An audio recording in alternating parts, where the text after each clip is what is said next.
عليه لتاني يوم، بيبقى فيه سينيور ستاف، بيبقى فيه تخدير احسن خلاص، وبالتالي ممكن نستنى عليه. يبقى من هنا نقدر نقول ان الاوبن فراكتشر مفيش اي significant difference before او after 6 hours.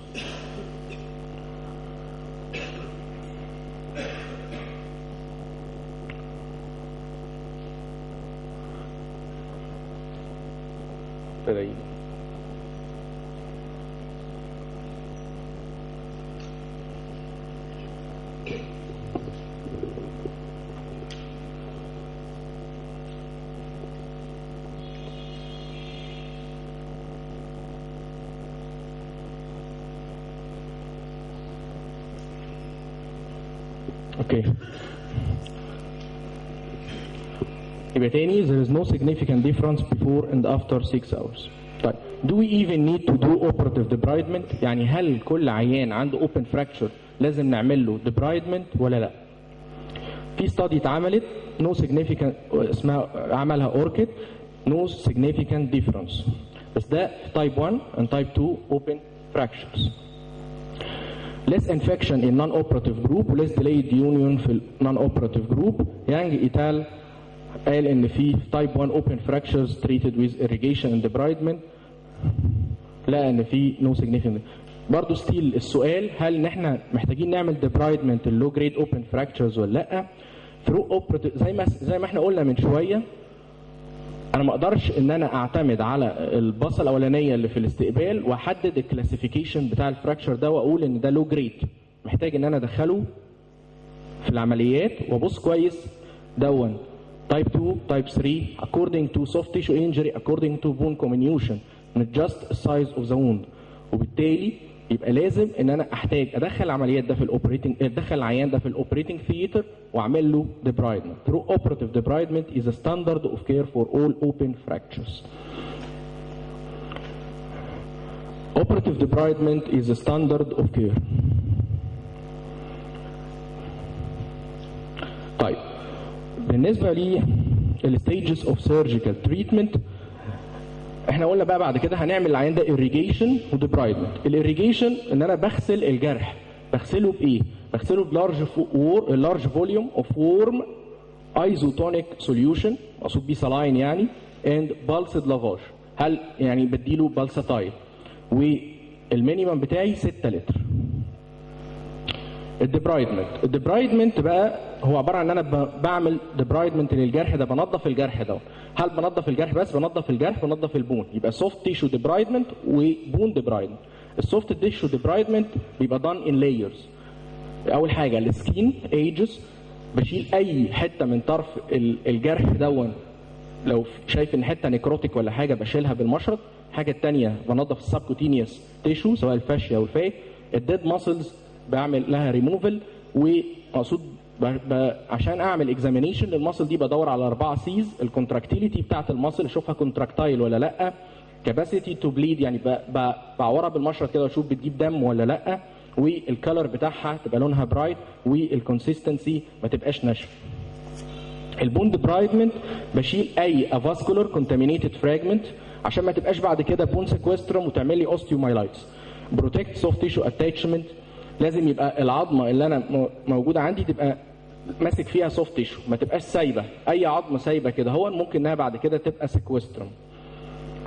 لازم احافظ على الكي بون فراجمنتس مقصود بيها الارتيكولار سيرفيس اند ري ايفالويت كروشال تيشو ات سكند ديبرايدمنت.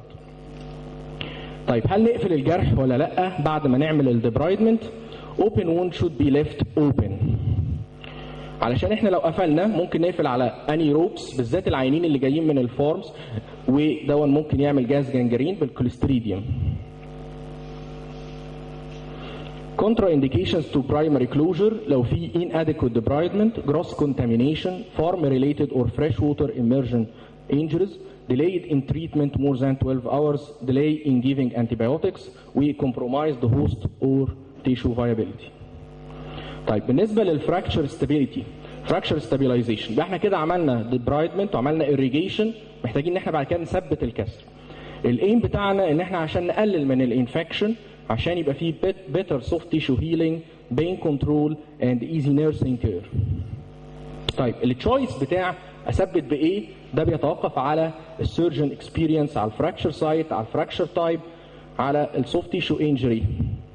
في انواع كتير، في السبلنت، في الانترنال فيكسيشن، في الاكسترنال فيكسيشن.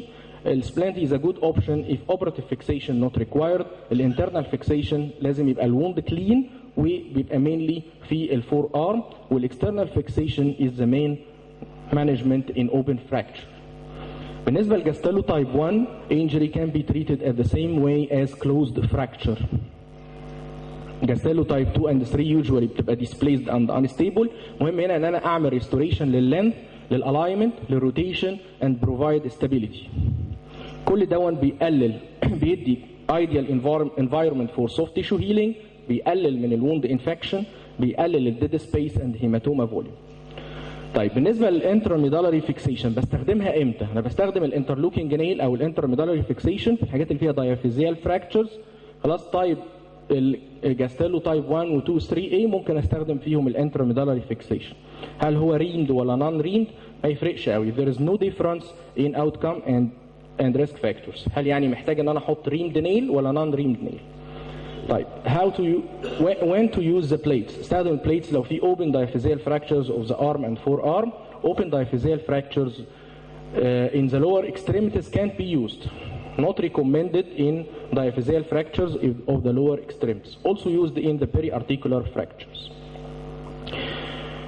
المين يوز بتاعنا هو الاكسترنال فيكسيتورز، بنستخدمها في diaphyseal fractures not amenable to intramedullary nail. ring fixators for periarticular fractures. temporary joint spanning و temporary ممكن نستخدمه temporary fixation وبعد كده نحول ل definitive fixation ب other means.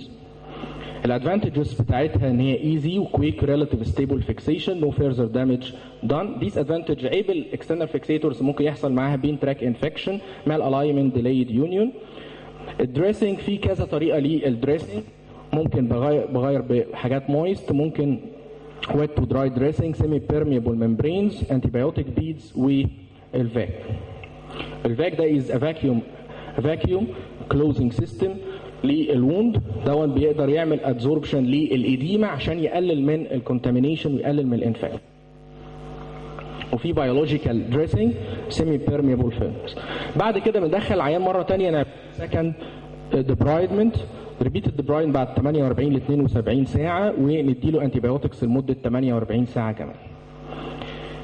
بالنسبه للسكين كفرج المفروض يبقى في اول 7 ايام. في كذا طريقه، يا اما برايمري كلوجر، يا سكندري انتنشن، يا سكين جرافتنج، يا لوكال فلاب، يا ريجونال فلاب، يا ديستانت فلاب، يا فري فلاب.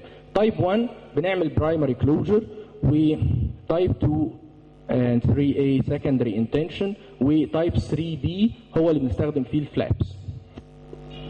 طيب هل محتاجين نعمل سالفج ولا امبيوتيشن؟ ده سؤال كتير قوي بيحصل. عيان بيجي في الاستقبال، العيان ده محتاج امبيوتيشن ولا لا؟ اللي يقدر يحكم في حاجه زي كده لازم يكون سينيور اورثوبيديك ستاف، لازم يكون معاه سينيور فاسكولار ستاف. ده اكوردنج لكذا حاجه، اكوردنج للايدج اوف ذا بيشنت، اكوردنج للهيموداينامكس بتاع البيشنت، هل في هايبوفوليميك شوك ولا لا؟ هل في وورم؟ اكوردنج للسكيميا تايم، لو هو مر عليه اكتر من 6 ساعات ولا لا، والميكانيزم اوف انجري تفرق معايا قوي، هل هو كراشنج انجري ولا شارب انجري. To summarize at the end، مهم قوي ان احنا نعمل عشان to manage الاوبن فراكتشر ان احنا to evaluate the patient and injury.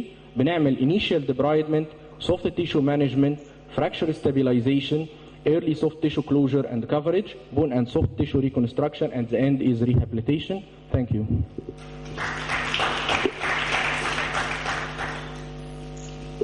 حتى ايه اسئله يا جماعه؟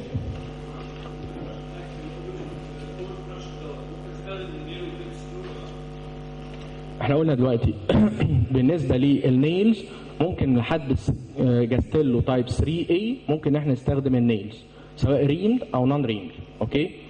بس ده افتر ديبرايدمنت ات فيرست.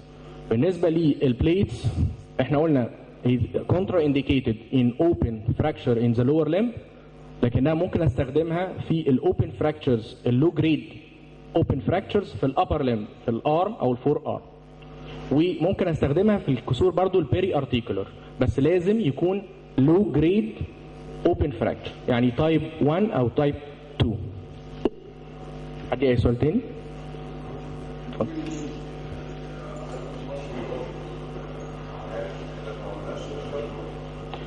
مفيش اي عيان يجي الاستقبال عنده اوبن فراكتشر واغسله واقفله، ما ينفعش. لازم استنى عليه ما يتعمل له ديبرايدمنت جوه الاوبريتنج ثياتر. هل جوه الاوبريتنج ثياتر بقى نقفله ولا لا؟ ده في اختلاف، في كونتروفيرسي اذا كان يتقفل ولا لا. بس لازم within 7 days ان الجرح ده يكون مقفول. ممكن بعد الفيرست ديبرايدمنت او السكند ديبرايدمنت اكوردنج للجريدز بتاعت الايه؟ الاوبن فراكتشر، اكوردنج للديبرايدمنت اللي انا عملته، الديبرايدمنت ده كان كافي ولا لا. وبالذات لو عيان جاي من فورم مثلا، جاي من حقل او حاجه زي كده، ممكن ده يبقى معرض لانيروبيك انفكشن، لو قفلت عليه ممكن ادخله انا في جاز جانجرين. يبقى لازم ان انا الاول ابقى متاكد من الديبرايدمنت بتاعي. اوكي ماشي.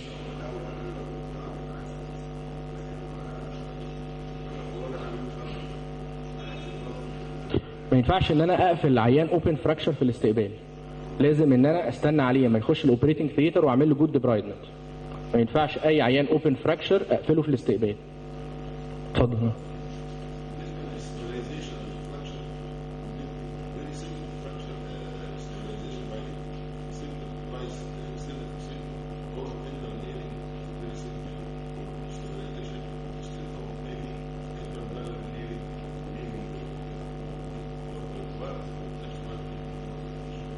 طبعا ممكن ان احنا نعمل temporary spanning fixator، نحط الفيكسيتور في الاول كحاجه temporary، وبعد كده اتاكد من الديبرايدمنت بتاعنا، اتاكد من مفيش انفكشن او كونتامينيشن، وبالتالي ممكن نحوله بعد كده لانترميدالري نيل.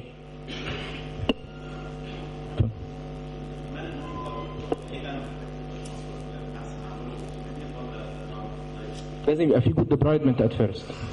ما ينفعش ان انا اعمل فلاب على انفكشن، الفلاب دي هتقع، واخد بالك؟ لو في كونتامينيشن ممكن يحصل الفلاب دي تقع. يبقى لازم ان انا بستنى اما ابقى عامل جود ديبرايدمنت، بس الاحسن ان هي تبقى في within 7 days.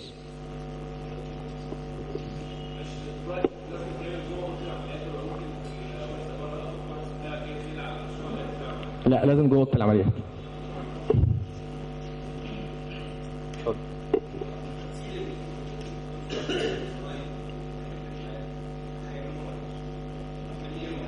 هو الاحسن بايزوتونيك سلاين، وورم ايزوتونيك سلاين، ويبقى بالساتايل. قد ايه؟ في اختلاف في الكلام ده، هل الكميه اللي بستخدمها قد ايه مختلف، بس في اللو جريد ممكن ان انا استخدم في تايب 1 مثلا ممكن استخدم 3 لتر، لكن في تايب 2 لازم يبقى على الاقل 6 لتر، وفي ناس تقول مع تايب 3 يبقى 9 لتر.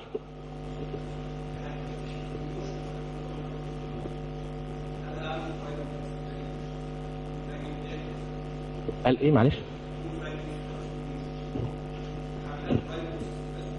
برايدمنت؟ لا انت قصدك حضرتك لو في اي حاجه جروس وشايفها قدامي طالعه بره الجرح يعني. لو في حاجه شايفها قدامي طالعه بره الجرح وداد هشيلها. لان انا اي فراجمنت من البون لو هي سيبريتد من السوفت تيشو اللي حواليها خلاص، بالذات في الحالات بتاعت الاوبن فراكشر دي هتبقى ليتر اون بعد كده ممكن تبقى سيكوسترم وتعمل اوستيومايلايتس. في حد تاني ليه اي اسئله يا جماعه؟ شكرا. اتفضل.